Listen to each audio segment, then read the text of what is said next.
Anna Dolidze, professor, politician, and founder of the For the People Party, it is my pleasure to interview you for the first time for the Georgia Today interview. Thank you so much. I'm happy to be your guest. Impeachment process of the President Zurabishvili is underway. What do you think about this? Well, for us, for our party, this decision or this move from the ruling party is unjustified, both from the perspective of contents as well as timing. From the perspective of contents, compared to the amount of issues that Georgian Dream has at hand and amount of governance decisions they have to make, starting from climate change to the collection and export of walnuts from Georgia and relevant assistance to Georgian farmers, there's a plethora of questions and obligations that Georgian Dream has to perform. And instead of this, they are chasing an issue where the damage, the result, the outcome actually is not at all as significant. So even if, and I don't want to go into the detail because I do not want deliberately to devote as much time to discussing to this issue, the details of this issue, because I think specifically the objective of GD is to divert the attention of the public from pressing serious problems to this issue where the significance of it is not as big.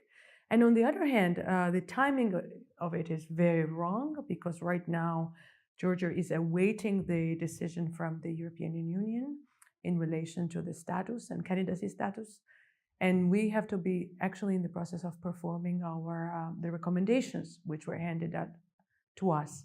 So instead of a very serious business discussion on whether the recommendations have been fulfilled, where do we stand, what we shall be doing to receive the candidacy status, what the Georgian Dream is doing. It is impeaching current president, and of course this is not going to impact the reputation of Georgia abroad in a positive light.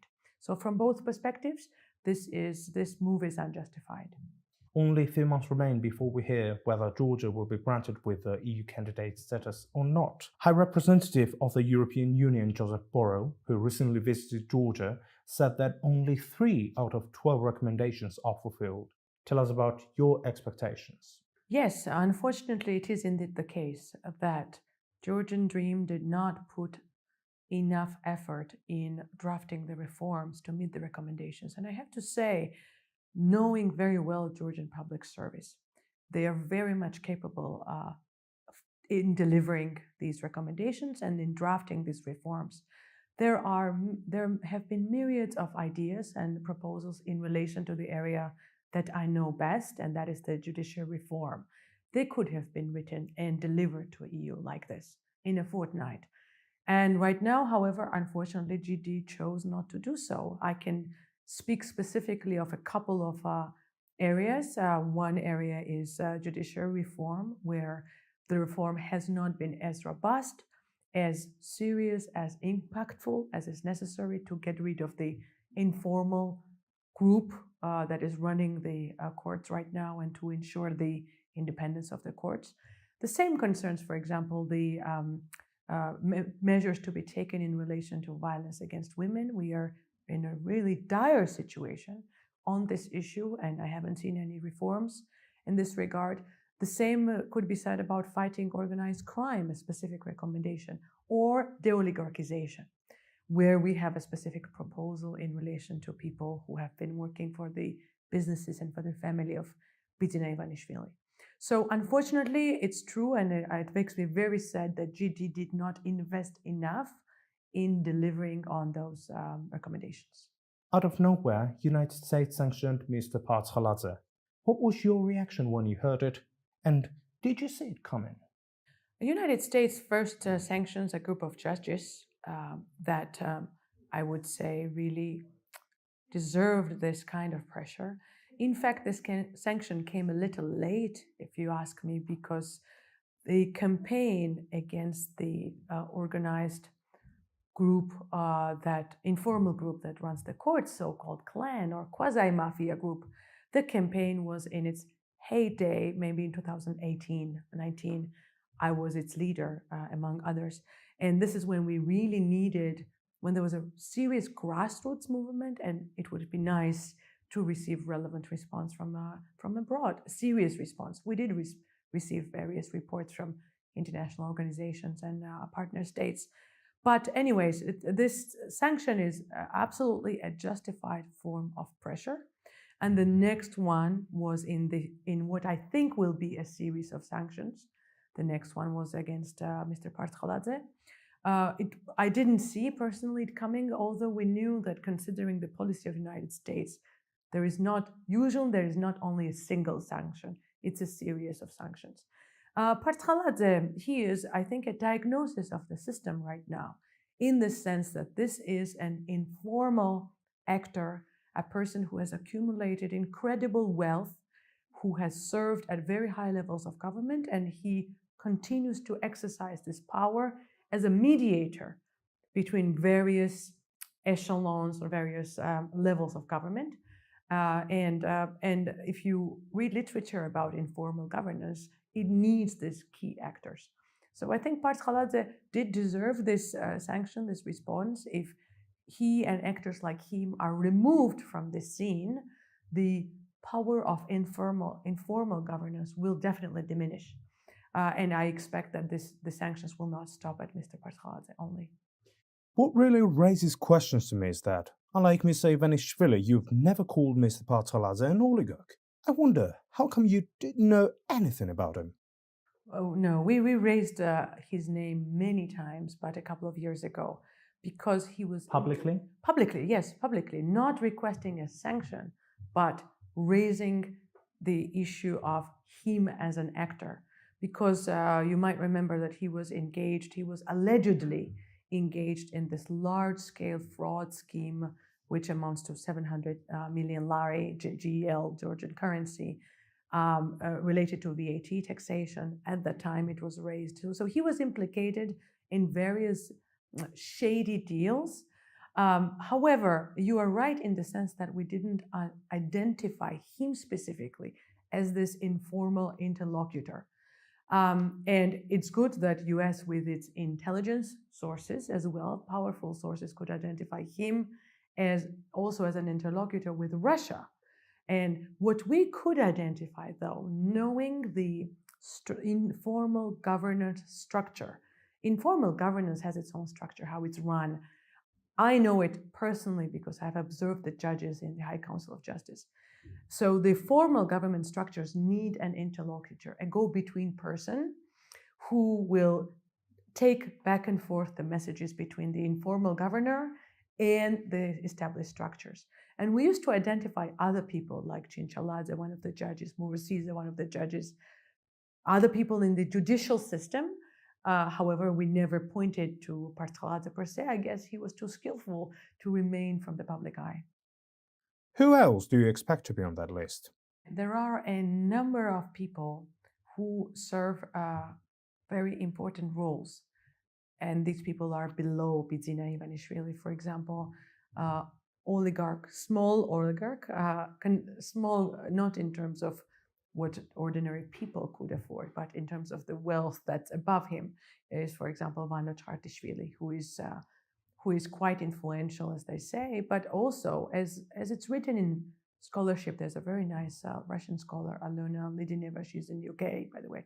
She writes about how hard it is to identify these forms of influence and power, because all of it is secret and remains non-transparent and informal.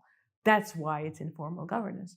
But one person that could be figured in all of this is, for example, Anna Dolidze or anybody else who exercises a lot of influence and power over economic as well as political processes.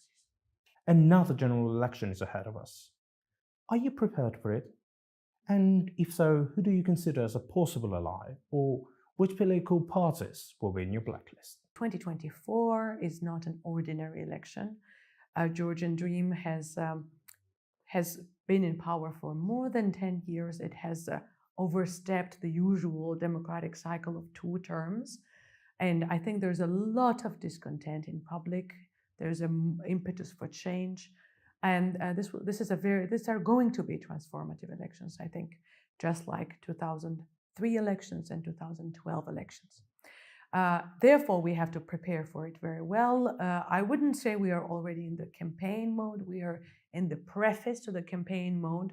Campaign mode is very intense and to the elections. We are preparing for the election, messaging specifically. A lot will depend, of course, what the EU will decide. That's a very serious variable. And for people that don't know Georgian recent history very well, it's hard to explain, but I'll try. The peculiarity of Georgian politics is that we have two big dominant parties right now, and that is the ruling party, and another one is United UNM. But the problem is not that they're polarization per se, but the problem is the recent past of Georgian history, because of which a lot of undecided voters will not vote for UNM due to its human rights record.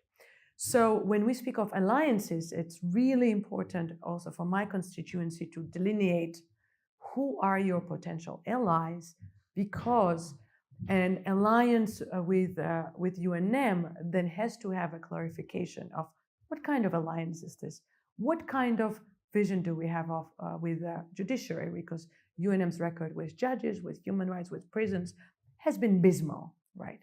So for us, the alliance is excluded with GD and UNM, and we will, when we are developing, and we will develop relations with parties that are beyond these two poles. But these relationships could be just collegial, could be real an alliance, could be a partnership, could be issue-based partnership. What form they will take, I think future will show. Well, let's make it clear. Would you work with Lelo, Girchi More Freedom, Citizens, DROA, or for Georgia parties? So I would first say that we are very European party in terms of European tradition of governance, in the sense that we collaborate with various parties on issue basis.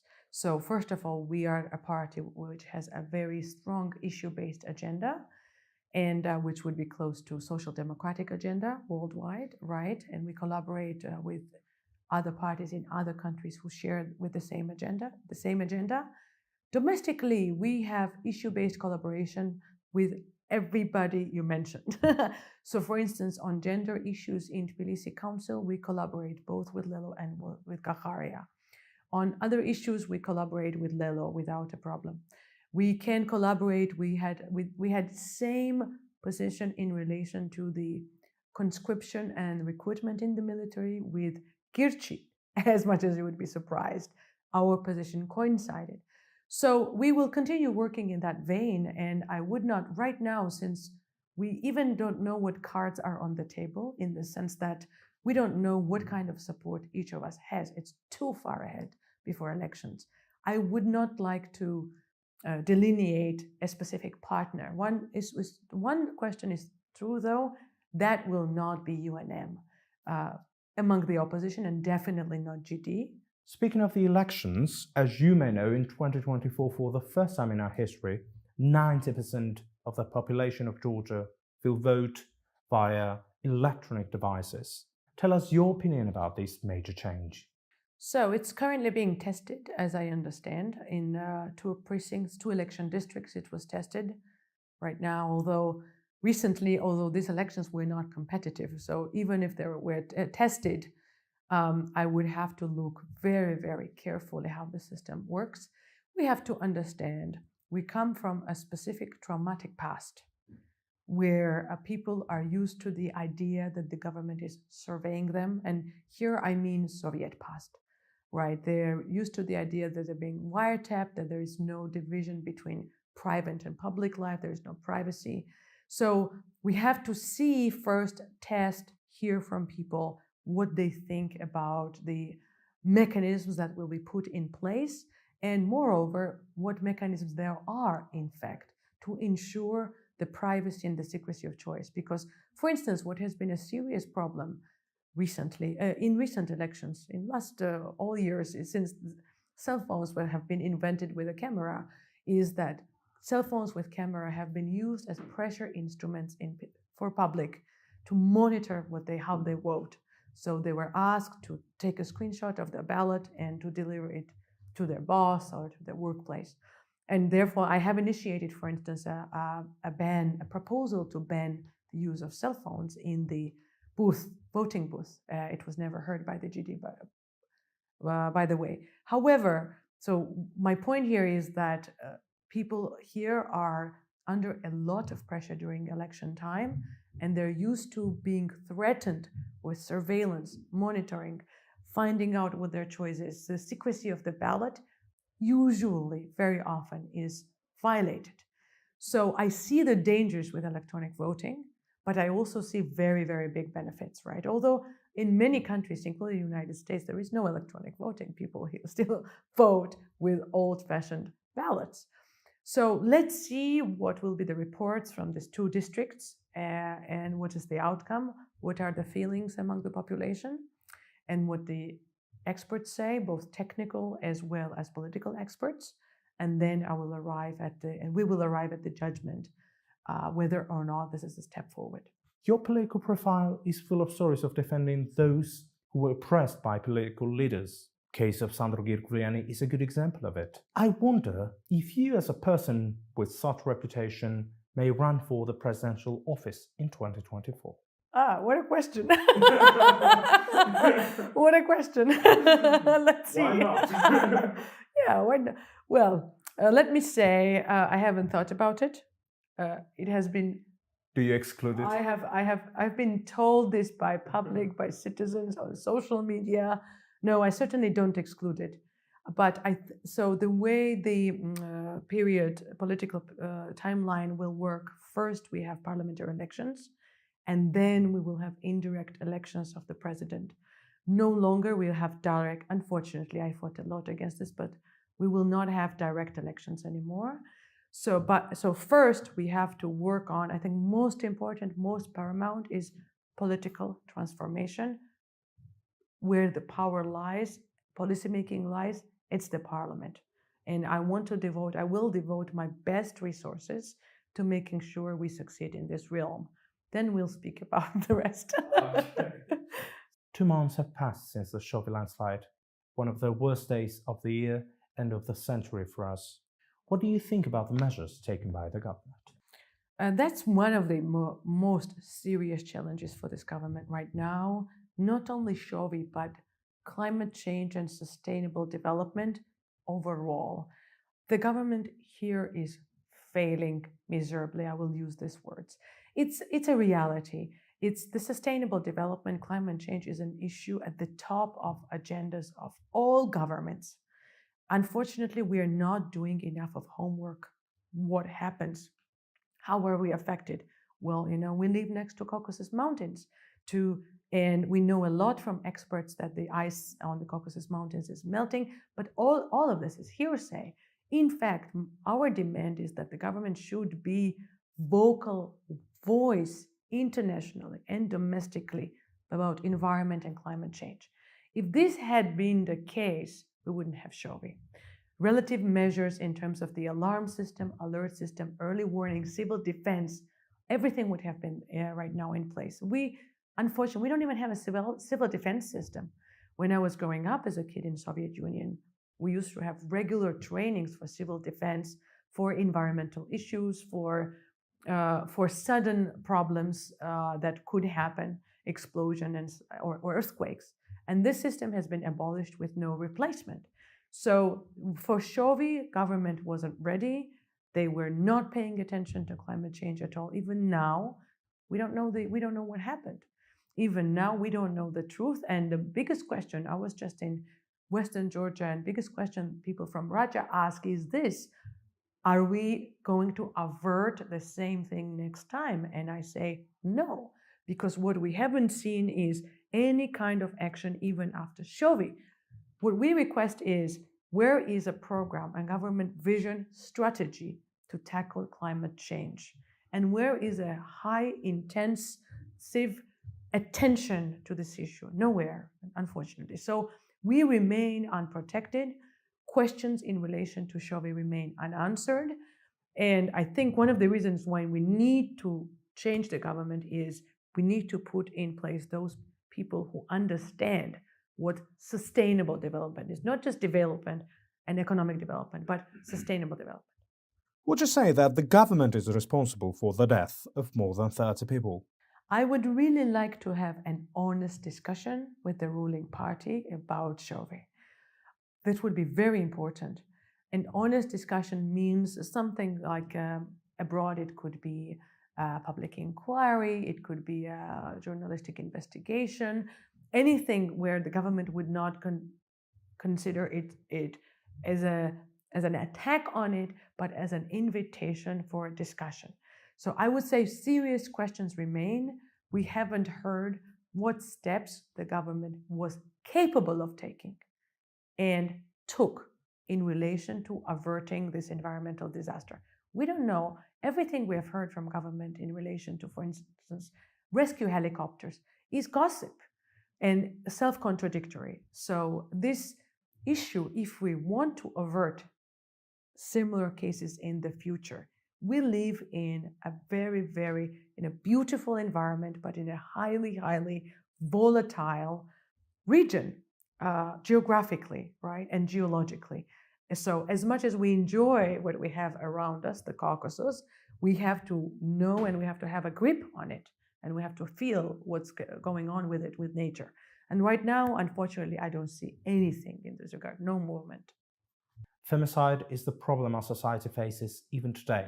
Women are beaten and killed by those who should love them the most. What do you think is the way out of this problem? It's a very sensitive issue. And if anybody's watching Georgian news, they can see that at least once a week we will hear a horrible story of femicide. Last week also there was one. Women are killed in front of their kids, in front of their parents, with their family members. I would say in general, family violence, broadly violence against kids and violence against women is a serious problem. And I'm very thankful that the EU mentioned this in its agenda because it let us highlight that this is a serious issue. And so far we don't know a single measure that the government took to avert this. And we will be paying price for this for many years. Everybody engaged in this is deeply traumatized, right? Deeply impacted. They will need rehabilitation. They will need healthcare. They will need to become members of the society, and all of these stories will keep working, unfortunately, in a negative way. We know this from trauma scholarship. And unfortunately, the awareness of this government is on relation to this is very limited. And we have to keep pressure because and thankfully there are lots of NGOs, there's foreign aid, and there is a great demand from the public to take some measures. Anna Dolidze, it was my pleasure to interview you. Thank you so much. I appreciate it. Wish you best of luck. Thank you so much.